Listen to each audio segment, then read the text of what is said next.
தேவனே, இன்று என்னை உருமாற்றும். மே மாதம் 31ஆம் தேதி. உங்கள் தாகம் மெய்யாய் தீர்க்கப்படும்.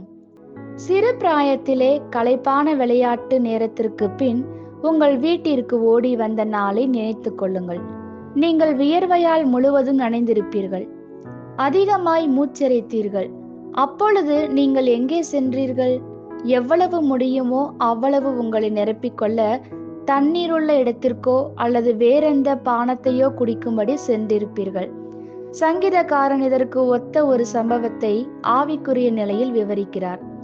நம் பலத்தை உறிஞ்சும் அநேக காரியங்களை நாம் கடந்து வருகிறோம். அந்த நாளின் இறுதியிலே நாம் மூச்சரைத்து நிற்கிறோம். சில தடவை நம் இருதயத்திலுள்ள வெறுமைக்கு காரணம் கூட நமக்கு தெரிவதில்லை. நம் இருதயங்களுக்கும் ஆத்மாக்களுக்கும் அத்தியாவசியமாக ஒன்று தேவைப்படுகிறது. அவைகளுக்கு வசனம் என்னும் தண்ணீர் தேவை. அதனுடைய ஆறுதல், ஆலோசனை, சீர்திருத்தல் மற்றும் ஆசீர்வாதம். அதை நாம் புரிந்து கொள்ள வேண்டும்.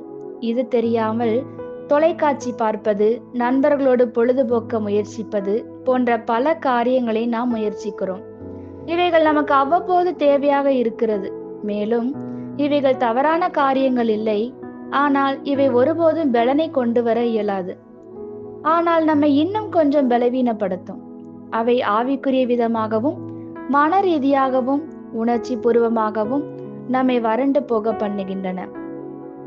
அவைகள் மெய்யான நிறைவை வழங்காத போலி திருப்திகள்.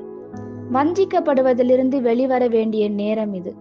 நீங்கள் தாகமாய் இருக்கும்போது தண்ணீரிடம் செல்லுகிறீர்கள், தொலைக்காட்சியிடம் அல்ல. உங்கள் இருதயம் பசியாய் இருக்கும்போது வசனத்திடம் சென்று நிரம்புங்கள். தேவன் ஜீவ அப்பத்தை உங்களிடம் பகிர்ந்து கொள்கிறார். நீங்கள் புதுப்பிக்கப்படக்கூடிய இடம் தேவனுடைய பிரசன்னம். நீங்கள் வசனத்தை வாசித்து தேவன் பேசுகையில் அது நடக்கும். நீங்கள் ஒருபோதும் பசியடையாதபடி நிரப்பப்படுவீர்கள். ஆமேன். இந்த வார்த்தைகளினால் நீங்கள் ஆசீர்வதிக்கப்பட்டீர்கள் என்று நாங்கள் நம்புகிறோம்.